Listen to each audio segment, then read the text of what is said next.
Hey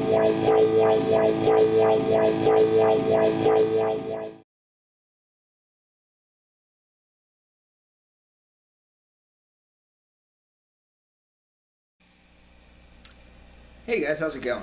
This video is about a topic that I think is pretty important, and not a lot of guitar players really know about this, and it surprises me.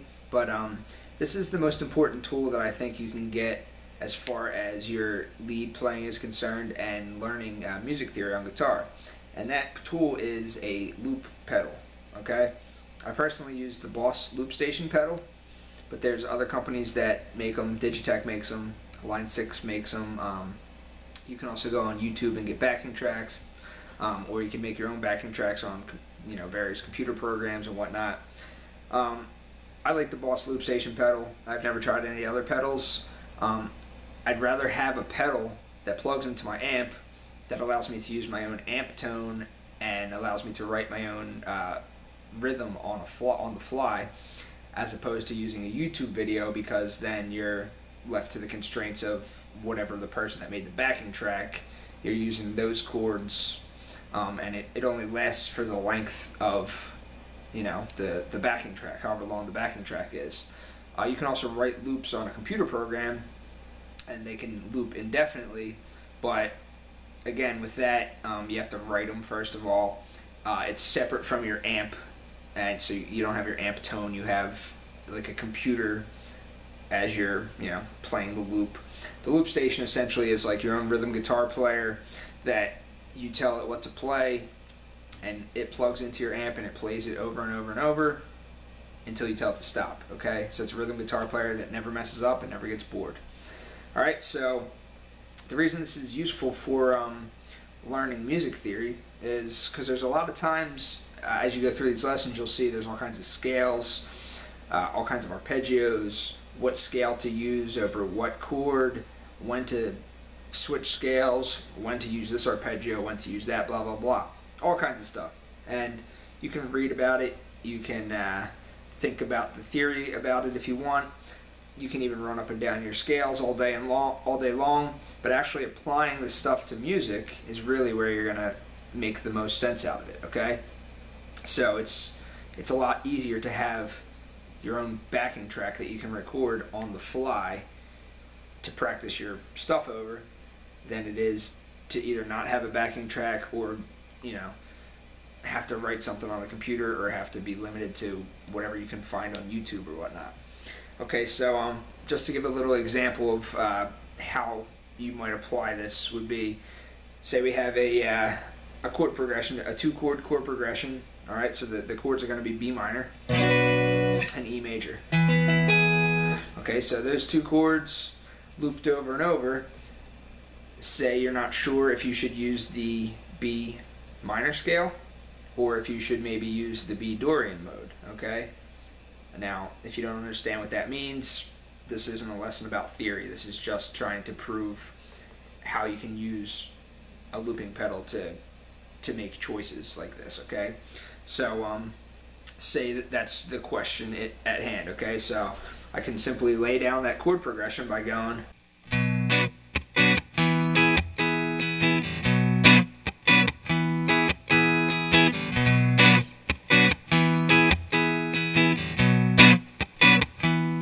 okay, so now that's stored.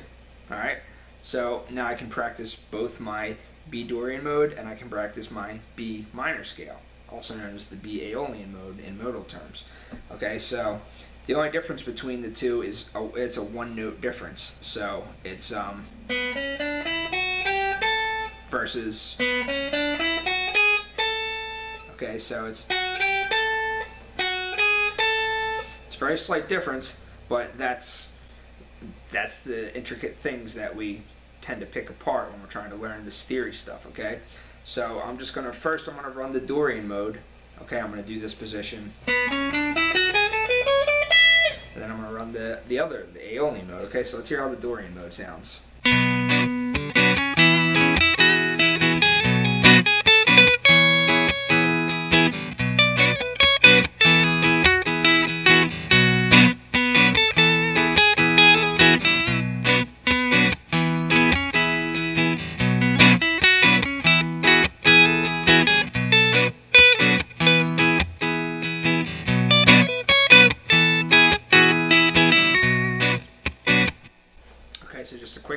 get to hear how the B Dorian mode sounded over that chord progression. Now I'm going to try the other one. I'm going to try the B Aeolian mode, or the B minor. Okay, very subtle difference, but hopefully you can understand what I'm listening for here. Okay, so.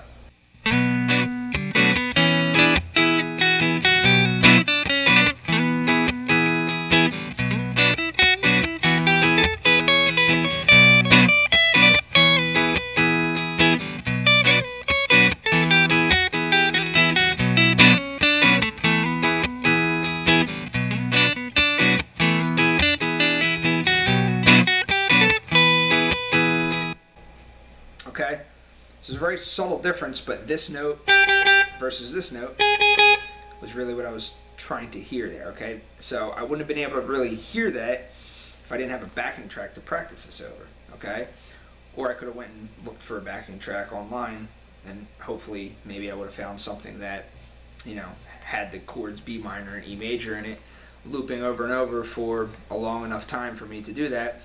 But simply having this pedal, I could just hit the button, record, and boom, I have my own backing track within 2 seconds. So as far as practice purposes goes, you know, it's great. So as far as which I thought sounded better, I thought the Dorian mode sounded better over that particular example. The reason, there's a theoretical reason why the Dorian mode worked a little better than the other one, but that's a topic of another lesson.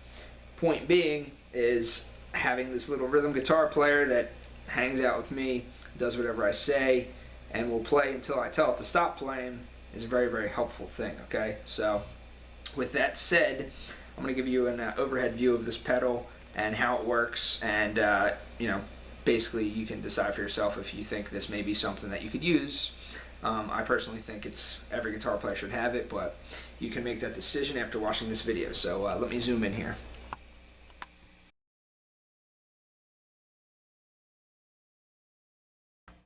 What this is it's called the Boss Loop Station pedal. So if you've never heard of the Loop Station pedal, essentially what it is, it's like having your own rhythm guitar player there at all times, and it'll just play whatever you tell it to play over and over and over without ever messing up and without ever getting bored.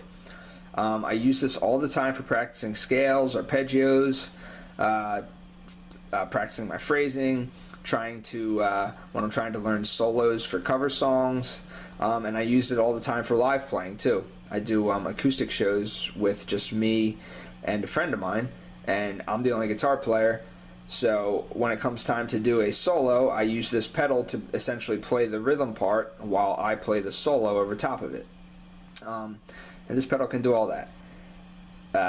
Now, I personally prefer the double pedal version over the single pedal version, because I think they try to cram too much stuff into just one pedal. But I mean, that's up to you. But this pedal has a separate stop and a separate play record button on 2 separate pedals, which I think is absolutely necessary if you intend to use this for live purposes. So with that said, let me just give a quick demonstration of how this pedal works and what you can do with it. So basically, the guitar tone that I'm using right now is just a clean tone with no effects on it.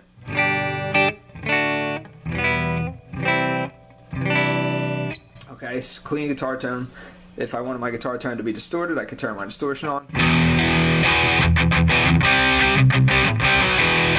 Okay, if I wanted to add some delay, distortion and delay. Okay, so that has nothing to do with this pedal. That is completely independent of this pedal. Whatever I input into this pedal is what it's going to play through my amp, completely independent of the tone of my guitar. So if I want to record a clean tone and then I want to solo over top of it using a distorted tone, I can do that. The loop will still output a clean toned output. If I want to record a distorted tone and play over top of it with distortion and delay and maybe even volume boost, I can do that as well.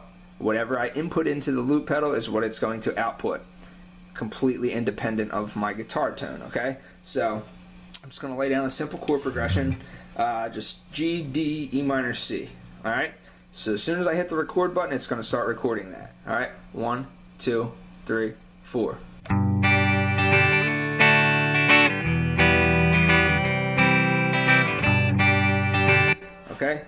So you saw as soon as I hit it once, the red light came on indicating that it's in record mode. As soon as I hit it again, it immediately started playing back, because at that point it is in play mode. Alright? So this is record, or this is what I recorded, and I can recall it at any time.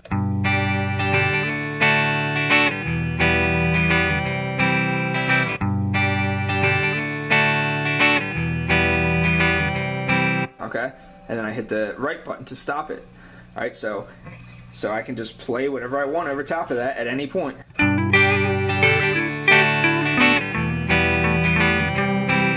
Alright, or I can play over top of it in distortion.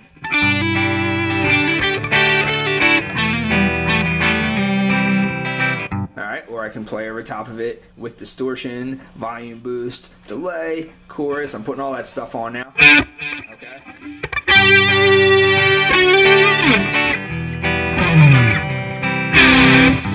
Okay, two totally independent things from one another. And this is also independently volume controlled too by this pedal. So if I want to adjust the volume of the loop that's playing, and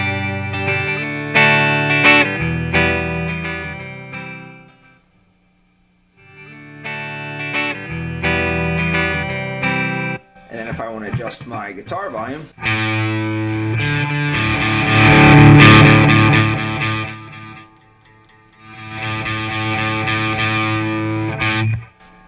okay, so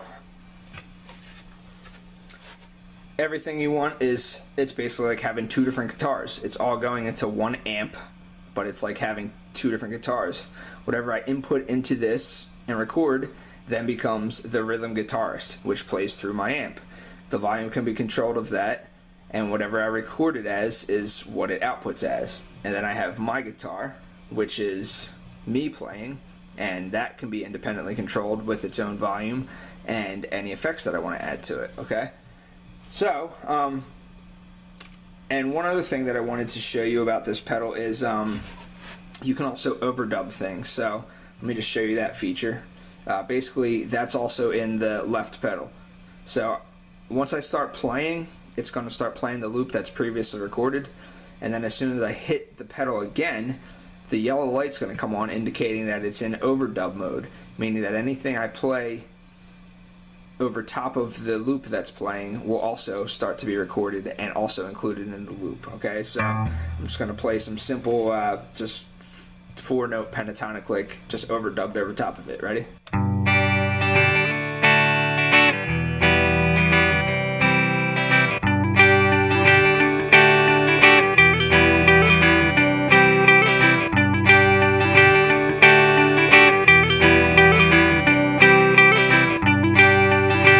Okay, now you see how that's overdubbed, and I can overdub as many things as I want, and I can remove the last overdub at any point. So as soon as I hit this play button, they're all that's in the loop now. And if I want to delete that last overdub, I could hold down the left button for 2 seconds.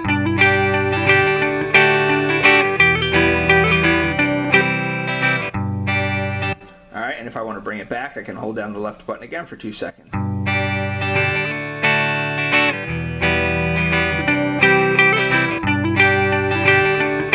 Alright, so now, that basically is just a layer over top of the original loop.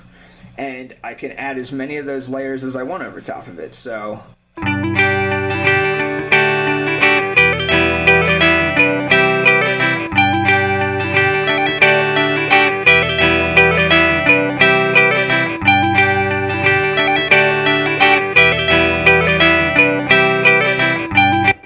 so now I have a second loop over top of it, and I can add as many as I want. This has a total of 16 minutes of recording time. Now this, I don't know if they make this version anymore. This is the RC20XL. I bought this 10 years ago. As you can see, it's pretty dirty, but it's been great for all 10 years. I've never needed anything other than this, but I think they have a newer version of it now. I believe it's called the RC30. I'll make sure I put a link to it. But this has 16 minutes of recording time, so I can record any combination of just single loops or loops plus overdubbed things up to a total of 16 minutes. Now, I never needed that full 16 minutes before. The most I ever used this for was just for maybe one song. Because when I use it in a live situation, I erase whatever loop I'm using when the next song comes up. In a practice situation, I'm usually just looping 3 or 4 chords over and over as I solo over top of them. But this has a total of 16 minutes of recording time, and that's more than I could ever need. But I believe that the newer version of it, which is also the double pedal version, I believe it has maybe like I think like up to 60 minutes, maybe more, I'm not sure, an hour or something like that. But you know, this one's fine for me. I don't even know if you'll be able to get this, but the newer version of it is the same price as what I paid for this. I paid $300 for this 10 years ago, and I think the latest version of the double pedal loop station is also $300 today. So I guess whenever you go to buy this pedal, it's always going to be $300, whatever way you look at it. Now you could get the single pedal version for a cheaper price. I believe the single pedal version is about $150. But if you intend to use this for live playing, you're going to find that you're going to want to have a separate stop button that's independent from the play record button, because things get really complicated and really confusing when you have to have it all in one pedal. Okay, so the single pedal version, I guess it's okay for just practicing, but if you intend to use this for live playing too, I would go with the double pedal version.